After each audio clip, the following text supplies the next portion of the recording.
Welcome to the channel, guys. We are back again, and today I'm going to be talking about 10 fragrances that I will always recommend, so stay tuned for that. If you like top 10 lists, fragrance reviews, clone comparisons, and first impressions, hit that subscribe button for more great content. So in this list, I have picked out 10 fragrances that I will almost certainly always recommend and will always make an appearance, on a number of my lists depending on whenever I decide to make them.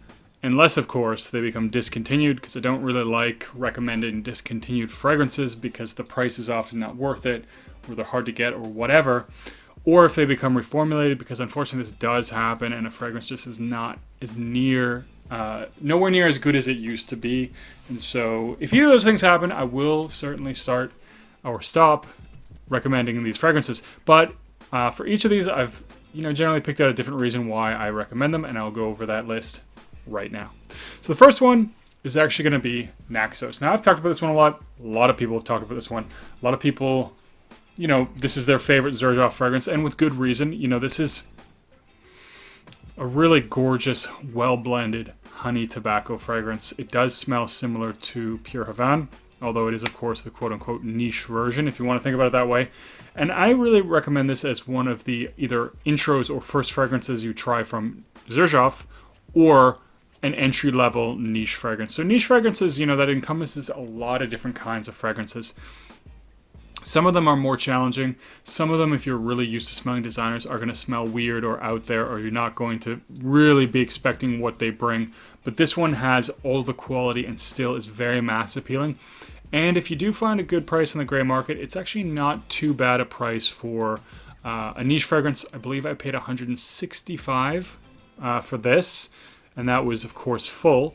So I think that's not a terrible deal for a niche fragrance, especially one of this quality, of this versatility.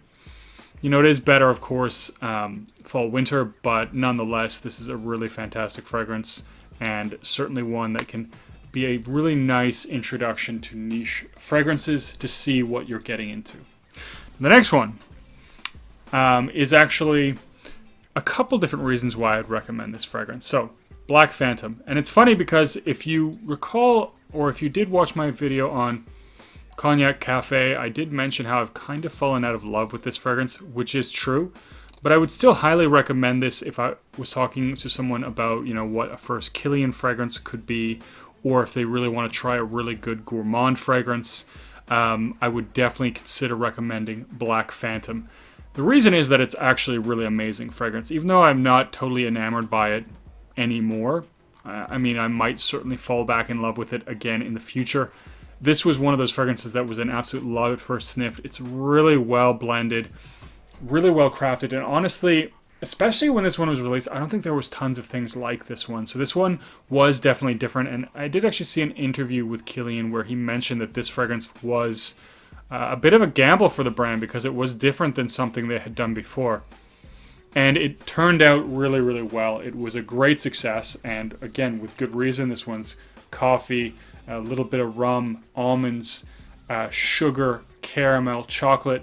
Really has all of those qualities, and honestly, it's also a really good date fragrance, I think, because it is a little bit sensual and very likable. Performance is also quite strong, so you don't need to go too heavy, and whoever you're with, especially if they're going to be close, will notice it, will smell it, and it does have that kind of sensual quality to it that does lend itself to being worn on a date.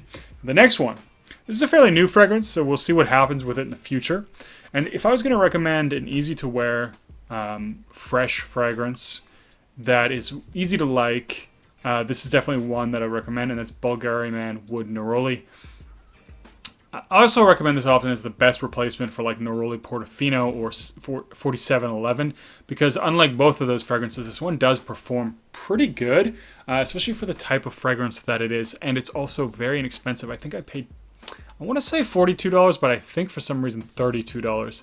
So you can get this pretty cheap, and it is a really, really nice Neroli fresh fragrance, and it has that really prickly, kind of clean Neroli smell that is absolutely amazing. So if you do like those kinds of fragrances, you're looking for something that's inexpensive and performs better than Neroli Portofino, for example, this is a good choice. And the next fragrance, I would actually recommend this as a beginner or introductory or entry-level oud fragrance. Also, value is very good. So Blackmail by Kerosene. I do talk about Kerosene a lot. I do love the brand quite a bit, and this is such a nice oud fragrance. So if you don't like oud or you're not sure about oud, this is nice because the oud is not very pungent. It's not very strong. It just comes off a little bit woody. Not really challenging at all in that respect. Some oud fragrances are really stanky, especially in the opening, and I would definitely not recommend them. But this one is a very nice, smoky oud fragrance with a little bit of sweetness. And to be honest with you, the sweetness is really one of the things that sets it off. So it has this sweetness that really gives it a little bit of mass appeal, and the smokiness, which makes it a lot more of a niche fragrance. And it just has that unique woody vibe that makes it a really, really pleasant or enjoyable, rounded fragrance. It really has all the bases covered in what I look for in a really nice quality fragrance. Price is also pretty good. 100 ml for $140. I think that's a pretty good deal, all things put together, or all things considered. And performance is absolutely amazing. Good projection, good longevity, like 12 hours. So you get what you pay for, and this is a fantastic one. Next one, the Apple Pie DNA. Everybody seems to love it, or a lot of people seem to love it, and there's one that I recommend always above others, and that is Gallagher Rosé All Day. Not enough people talk about this fragrance, in my opinion. That's another reason why I talk about it a lot, but it's really fucking amazing. This has, an apple crisp note that is just absolutely luxurious. But it also has plum. It's a little bit boozy feeling in the opening, and does dry down to a richer, warmer, sort of sweet, gourmand fragrance with patchouli and other things in there to give it an extra dimension. So I also would recommend this as a really nice Gallagher fragrance to try out, as well as a great gourmand fragrance to try out. So Rosé All Day, if you like gourmands, if you like that apple pie vibe, don't miss out on this one. Next one, everyday wear fragrance. I thought about which one this would be. I almost picked Bleu de Chanel Parfum, but it's more expensive and the performance is not as good. Now it is long lasting, but it is more of a skin scent. So I decided to go with Acqua di Gio Profumo. I know some people do not like this one, but for me this is one that's really grown on me, and if I was going to pick one daily wear year-round fragrance, it would be Profumo. Now I like Profondo a lot. In fact, I think especially in the warmer weather, Profondo is definitely going to be better. It's a little bit more versatile, a little bit better for all season.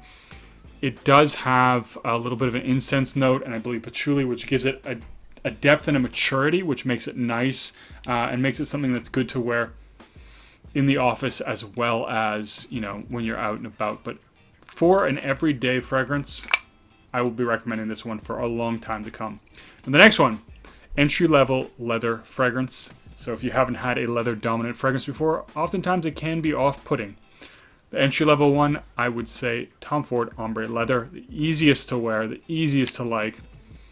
Performance is good, the quality is there. It's a nice, sweet suede leather. It has, as far as the leather can go, it's very mass-appealing.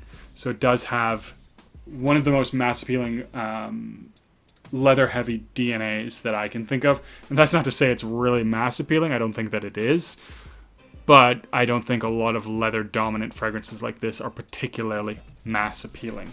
That being said, if you're looking to try leather fragrances or get into a leather-dominant fragrance, this is a fantastic choice. And the next one, vetiver fragrances.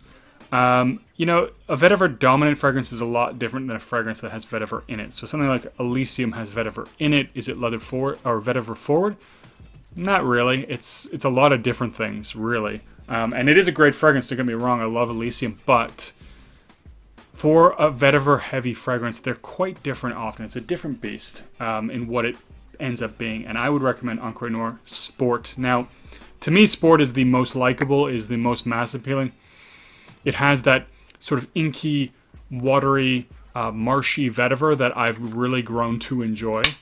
Also, the price point on this is very accessible. I think you can get this for $25 for 100 ml. That is really, really good. Performance is also pretty good.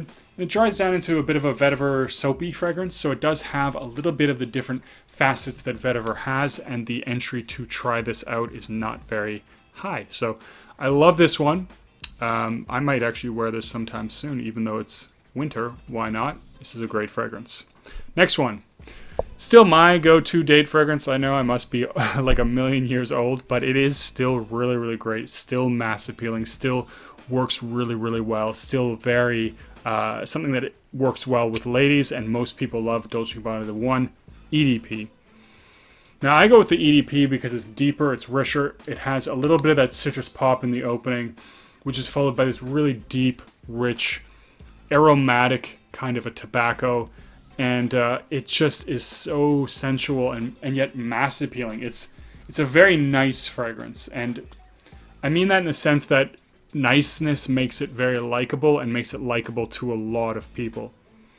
So it's not one that, like, you know, actually I would say that even though it is fairly mass appealing, it still does have a little bit of character to it that makes you stand out. So it can still do all of the things. It's not as stand out different as something like Blackmail, of course, or if you want something a little bit more stand out for a date, maybe Black Phantom. But it's almost guaranteed to be something that they like, and it's something that I personally enjoy a lot. The quality is there. Performance, not that great, maybe about 6 hours, but or at least for me, about 6 hours. But how much performance do you really need? If you're just going to wear it for a date. But if I wear it for a longer situation, sometimes I bring a decant with me. Personally, not a big problem. And this one is not that expensive anyways. So I really, really don't mind. But great fragrance. Absolutely mass appeal monster. Very versatile, so you can wear it other times. Absolutely love it. Now, one is the final one. This is also another fresh fragrance. And it's another one that I love that I just think is an underrated gem, and that is Terra Hermes Eau Très Fresh. Now, a lot of people don't really like the Terra Hermes line. A lot of people love it. I'm actually not a big fan of it, but this one is different. This one is really, really good. It's way more of the citrus elements. It's a little bit more aquatic in the opening, and it has that tart citrus element amped to the max. Now, if you wanted to try a vetiver fragrance, this one also is fairly safe, but it's not as vetiver dominant as this one, which is why I think of this more as a really great recommendation for a fresh summer fragrance. It's a little bit different.